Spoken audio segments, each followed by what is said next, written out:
ನಮಸ್ಕಾರ. ನನ್ನ ಹೆಸರು ಜಿ ಟಿ ರೇವಣ್ಣ, ಬೆಂಗಳೂರು ನಗರ ಜಾತ್ಯತೀತ ಜನತಾದಳ ಪಕ್ಷದ ಕಾರ್ಯಾಧ್ಯಕ್ಷರು. ಈ ದೇಶದಲ್ಲಿ NDA ಗೌರ್ಮೆಂಟು ಮೂರನೇ ಬಾರಿಗೆ ಇಡೀ ವಿಶ್ವದ ನಾಯಕ ಎಂದೇ ಪ್ರಸಿದ್ಧಿಯಾಗಿರುವ ನರೇಂದ್ರ ಮೋದಿಜಿಯವರು ಪ್ರಮಾಣ ವಚನ ಸ್ವೀಕರಿಸಿದ್ದಾರೆ. ಅವರಿಗೆ ಹೃತ್ಪೂರ್ವಕ ನಮಸ್ಕಾರ. ಅದೇ ರೀತಿ ಈ ದೇಶದ ಮಣ್ಣಿನ ಮಗ, ಮಾಜಿ ಪ್ರಧಾನಮಂತ್ರಿ, ನಮ್ಮೆಲ್ಲರ ಪ್ರೀತಿಯ ದೇವರು, ಅವರ ಸುಪುತ್ರರಾದಂಥ HD ಕುಮಾರಣ್ಣನವರು ಅಧಿಕಾರ ಸ್ವೀಕಾರ ಮಾಡಿದ್ದಾರೆ.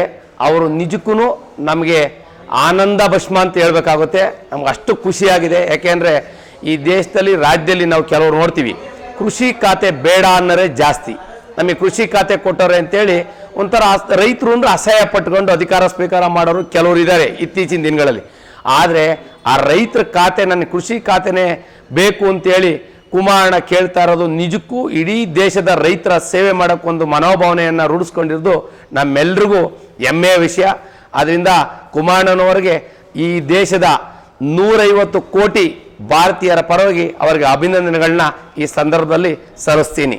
ಅದೇ ರೀತಿ ರಾಜ್ಯ ಖಾತೆ ಸಚಿವರಾಗಿ ಸೋಮಣ್ಣವರು ಇರ್ಬೋದು, ಶೋಭಾ ಕರಂದ್ಲಾಜೆ ಇರ್ಬೋದು, ಮತ್ತು ಈ ನಮ್ಮ ಕನ್ನಡ ನಾಡಿನ ಎಲ್ಲರೂ ಕೂಡ ನಿಜಕ್ಕೂ ಮೋದಿಜಿಯವರ ಕೈ ಬಲಪಡಿಸಿ ದೇವೇಗೌಡರಂಥ ಮಹಾನುಭಾವರು ಮೋದಿಜಿಯವ್ರನ್ನ ಇವತ್ತು ಕೇಂದ್ರದಲ್ಲಿ ಪ್ರಧಾನಮಂತ್ರಿಯಾಗಿ ನೋಡಬೇಕು ಅಂತ ಆಸೆ ಪಟ್ಟಿದ್ದನ್ನ ಈಡೇರಿಸಿರ್ತಕ್ಕಂಥ ಇಡೀ ಕರ್ನಾಟಕದ ಕುಲಕೋಟಿ ಕನ್ನಡಿಗರಿಗೆ ಅನಂತ ಧನ್ಯವಾದಗಳು.